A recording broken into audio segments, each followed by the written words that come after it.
त्रेता युग का वह काल था जब धरती पाप और अधर्म से कांप रही थी। रावण, लंका का असुर सम्राट, अपनी शक्ति और अहंकार में इतना डूब गया था कि उसने स्वर्ग, धरती और पाताल तक में आतंक फैला दिया था। उसने भगवान विष्णु के अवतार श्री राम की पत्नी सीता का अपहरण कर लिया और उन्हें लंका ले गया। अब श्री राम अपने भाई लक्ष्मण, भक्त हनुमान और वानर राज सुग्रीव की विशाल वानर सेना के साथ सीता की खोज में निकल पड़े थे। श्री राम अपनी सेना के साथ समुद्र के किनारे पहुंचे, जहां से लंका दूर दूर तक फैले विशाल समुद्र के पार थी। सागर की गरजती लहरें मानो चुनौती दे रही थीं कि कौन इसे पार करेगा। सभी वानर वीर चिंतित थे।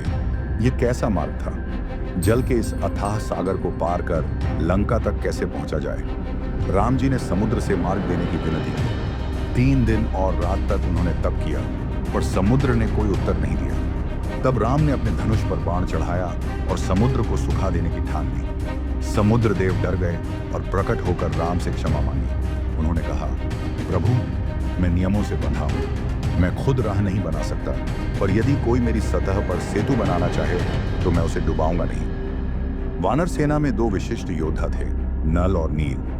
वे विश्वकर्मा के पुत्र थे और उन्हें जल में तैरती हुई शिलाएं रखने की शक्ति प्राप्त थी।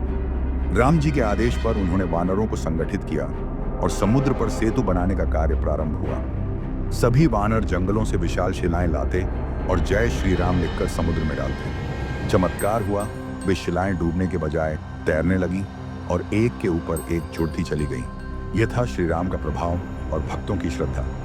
सेतु का निर्माण दिन रात चलता रहा। वानर, रीछ और गंधर्व मिलकर अथक परिश्रम से कार्य में जुटे थे। कहीं नल शिलाओं को जोड़ रहे थे, कहीं नील उन्हें सीधा कर रहे थे, तो कहीं अंगद और हनुमान दूर जंगलों से भारी पत्थर उठा ला रहे थे।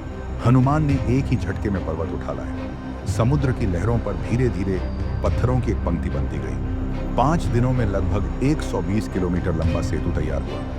यह पुल इतना मजबूत था कि उस पर लाखों वानर दौड़ सकते थे। यह था राम सेतु, जिसे सेतु बंधन भी कहा जाता है।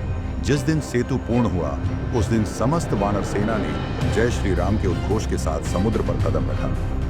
यह दृश्य अत्यंत रोमांचक और भावुक था, जैसे देवताओं की सेना धरती पर उतर आई हो। सेतु पार करते हुए सबसे आगे स्वयं श्री राम थे, धनुष बाण धारण किए, तेजस्वी और शांत। उनके पीछे लक्ष्मण, फिर हनुमान, अंगद, जामवंत, सुग्रीव और लाखों वानर वीर। समुद्र मानो स्वयं मार्ग दे रहा था और बादल पुष्प वर्षा कर रहे थे। लंका दूर से दिखाई देने लगी, सोने की नगरी, रावण की अहंकार पूर्ण गाथा।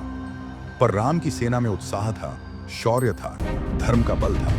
हनुमान ने लंका के चारों ओर चक्कर लगाकर सुरक्षा की स्थिति को देखा और राम को सूचना दी। विभीषण, जो अब राम की शरण में थे, उन्होंने लंका के भीतर की राजनीति और रावण की कमजोरियों के बारे में बताया। अब युद्ध की तैयारी पूर्ण थी। राम सेतु पार करना केवल भौतिक दूरी तय करना नहीं था, यह विश्वास, परिश्रम, भक्ति और साहस का प्रतीक था। यह सेतु दर्शाता था कि जब धर्म के साथ भक्त खड़े होते हैं, तब कोई भी समुद्र बाधा नहीं बन सकता। यह यात्रा थी एक राजा की अपने धर्म के लिए, अपनी पत्नी को वापस लाने, अधर्म को समाप्त करने और लोक कल्याण के लिए युद्ध करने की। जय श्री राम।